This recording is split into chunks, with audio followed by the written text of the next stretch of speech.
The United Arab Emirates on Sunday announced it shot down a ballistic missile fired at it, as Israel's President Isaac Herzog was making a landmark visit to Abu Dhabi. A statement from Herzog's spokesman said the president was informed of the incident and that his visit was expected to proceed as planned. There was not, and is not, any danger posed to the president and his entourage, the statement said. The UAE's defense ministry said air defenses intercepted and destroyed a ballistic missile launched by the Houthi terrorist group towards the country. There were no immediate reports of injuries or damage, with the ministry saying the remnants of the missile fell in unpopulated areas after it was intercepted.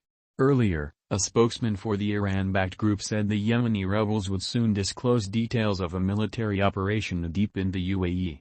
It was the third attack on the Emirates this month. 3 foreign workers were killed in the first assault on January 17, while the second, a week later, was intercepted. Get the Times of Israel's daily edition by email and never miss our top stories newsletter email address. Your email get it by signing up. You agree to the terms. The UAE is part of a Saudi-led military coalition that supports Yemen's government against the Iran-backed Houthis. In 2019, the UAE withdrew its troops from Yemen, but it remains an influential player. Advertisement. Yemen's civil war began in 2014 when the Houthis seized the capital Sana'a, prompting Saudi-led forces to intervene to prop up the government the following year. The UAE's top prosecutor has threatened that people who film or post images of Houthi attacks could face criminal charges. That makes reporting on such incidents complicated for journalists. In the absence of those videos, the Emirati Defense Ministry released black and white footage it described as showing the destruction of a ballistic missile launcher in Yemen's Al-Jawf province some 30 minutes after Sunday night's attack. Another attack last week saw a similar strike launched on Al-Jawf in the minutes after, leading analysts to suggest the Emirates may be receiving intelligence assistance from the westward strikes. Al-Jawf is some 1,350 kilometers, 840 miles, southwest of Abu Dhabi. Interceptors are launched over Abu Dhabi and the United Arab Emirates to hit incoming missiles. January 24, 2022. Video screenshot. The latest attack came after Herzog and his wife landed in Abu Dhabi on Sunday morning for the first ever official visit by an Israeli president to the United Arab Emirates.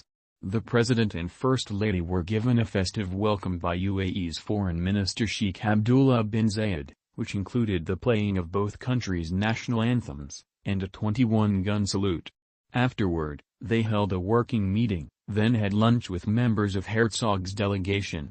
Advertisement. Later he met with the UAE's powerful Crown Prince Sheikh Mohammed bin Zayed for over 2 hours. Afterward, bin Zayed invited Herzog for an unscheduled follow-up personal meeting at his private palace. Bin Zayed, the UAE's de facto leader, thanked Herzog for Israel's condemnation of the Houthi attacks. Last week Prime Minister Naftali Bennett ordered the Israeli security establishment to provide their counterparts in the UAE with any assistance that could help to protect against future attacks. President Isaac Herzog meets with Crown Prince of Abu Dhabi, Sheikh Mohammed bin Zayed Al Nahyan in Abu Dhabi on January 30, 2022. Amos Ben Gershom GPO, Israel stands with the UAE, he wrote in a letter to bin Zayed.